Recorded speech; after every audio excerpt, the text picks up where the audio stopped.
আমরা আজকে এই ইমার্জেন্সি পিল নরিক্স 1 ট্যাবলেট নিয়ে কথা বলবো।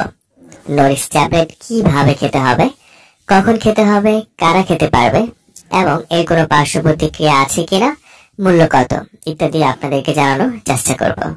তো চলুন ভিডিওটি শুরু করা যাক। আর হ্যাঁ, এই ধরনের আরো তথ্যমূলক ভিডিও পেতে চ্যানেলটি সাবস্ক্রাইব করে রেখে দিতে পারেন।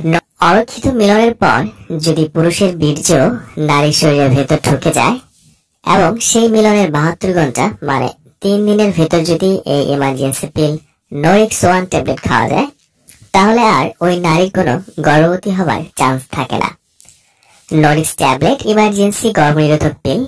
এটি এমন একটা পদ্ধতিতে কাজ করে যা অরক্ষিত সহবাসের ডিম্বাণু ও শুক্রাণু নিষিদ্ধকরণকে প্রতিরোধ করে।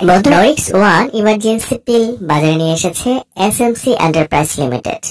আর প্রতিটি নরিক্স 1 ট্যাবলেটে সক্রিয় উপাদান হিসেবে রয়েছে লেভোনরজেস্ট্রল ভিপি 1.5 মিলিগ্রাম। লেভোনরজেস্ট্রল একটি প্রোজেস্টেরন গ্রুপের ওষুধ। ইমার্জেন্সি জন্ম নিয়ন্ত্রণ হিসেবে নরিক্স ট্যাবলেট অরক্ষিত সহবাসের পর যত তাড়াতাড়ি সম্ভব সেবন করলে জন্ম নিরোধ করা সম্ভব হয়।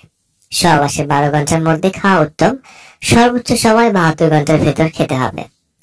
72 ঘন্টার পরে খেলে এই ওষুধ আর কোনো কাজ করে না। এবার আসুন জানা যাক কোন কোন পরিস্থিতির সম্মুখীন হলে নরিক্স ট্যাবলেটটা সেবন করতে হয়।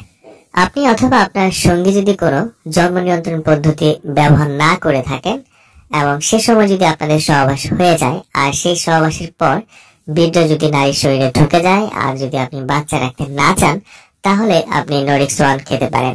অথবা যদি পরপর 3 দিন জন্ম নিরোধক পরী খেতে ভুলে যান অথবা সহবাসের সময় যদি সঠিকভাবে কন্ডম ব্যবহার না করেন, মানে বলতে চাচ্ছি কন্ডম যদি ফেটে যায়, তাহলে খাবেন।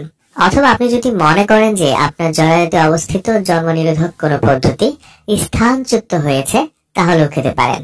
এবং ধর্ষণজনিত অবস্থায় গর্ভধারণ এড়িয়ে যেতে এই নরিক্স খাওয়া হয়ে থাকে। মোট কথা হলো, অরক্ষিত সহবাসের পর বেবি না চাইলে 72 ঘন্টার ভেতর নরিক্স 1 ট্যাবলেট খেতে হয়। খাওয়ার পর পরবর্তী মাসিক না হওয়া পর্যন্ত পরবর্তী মিলনের ক্ষেত্রে কন্ডম ব্যবহার চালিয়ে যেতে হবে। নরিক্স ট্যাবলেট সেবনের পর স্বল্প সময়ের জন্য আপনার কিছু পার্শ্ব প্রতিক্রিয়া দেখা দিতে পারে, এতে করে ঘাবড়ে যাবার কোনো কারণ নেই। এই ওষুধ সেবনের পর যে সকল পার্শ্ব প্রতিক্রিয়া দেখা দিতে পারে তা হলো হালকা বমি বমি ভাব হতে পারে, ঝিমুনি ভাব হতে পারে অথবা অবসন্নতা কিংবা মাথা ব্যথা হতে পারে। এছাড়া কারো কারো পেটে ব্যথা বা স্তনে ব্যথার অনুভূতি ছাড়াও যোনি পথ দিয়ে হালকা রক্তক্ষরণ হতে পারে। এই অসুবিধাগুলো সাময়িক। এগুলো ছাড়া যদি অন্য কোনো সমস্যা মানে গুরুতর কোনো সমস্যা হয়ে থাকে, তাহলে অবশ্যই ডক্টরের শরণাপন্ন হতে হবে। আর এই ওষুধ সেবনের পর যদি বমি হয় আর বমির সাথে যদি ওষুধ বের হয়ে যায়, তাহলে পুনরায় আরেকটি ট্যাবলেট সেবন করতে হবে।